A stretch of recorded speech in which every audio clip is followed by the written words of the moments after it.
Velkommen i junglen hedder Arkens nye udstilling, hvor besøgende kan opleve den folkekære danske kunstner Hans Scherfig. De fleste kender hans elefanter, næsehorn og løver, og mange har i skolen svedt over danskopgaver om den forsvundne fuldmægtige og den malbolchespisende lærer i det forsømte forår.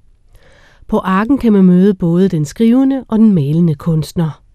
Umiddelbart så opfatter man det som to meget forskellige personligheder, der er i spil, når han skriver og kritiserer, og når han maler og viser det lykkelige ideale. Men det er to sider af samme sag.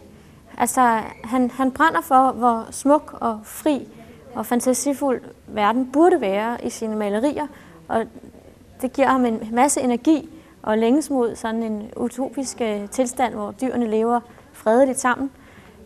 Samtidig med, at han så er også realist og ser på den rigtige verden omkring sig og afklæder alle mennesketyper og gør grin med os alle sammen og rauser hele det kapitalistiske samfund, han var inderligt imod. Hans Scherfig debuterede som maler i 1928, men en øjensygdom tvang ham til at udskifte pensel med pen, og hans debutroman udkom i 1937. 4 år efter gav en øjenoperation ham synet tilbage, og herefter både skrev og malede han. Bøgerne er meget barske, men billederne opfattes tit som det modsatte. Der er jo nogle få af dem, hvor dyrene pludselig indtræder i sådan en symbolsk rolle og måske bliver farlige. Men generelt så er det jo buttede, runde, glade, naive dyr og en tilsyneladende meget harmløs verden. Så jeg ser dem ikke som farlige, jeg ser dem som drømmen om komplet ufarlighed. En utopisk længsel efter, at det skulle kunne lade sig gøre, at alt var smukt og vidunderligt.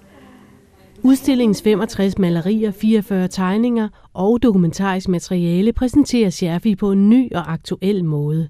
Materialet er hentet mange steder fra. Ærgerligt nok er der ikke så mange Scherfig-billeder, der er endt i danske museale samlinger, altså på museerne i Danmark.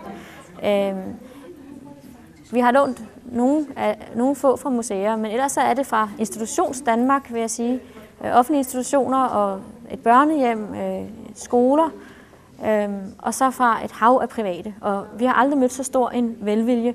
Altså de her billeder er så glædesbetonede og tænder måske nogle meget venlige mennesker, som elsker dem, og som virkelig har følt, at de helst skulle kunne glæde så mange som overhovedet muligt.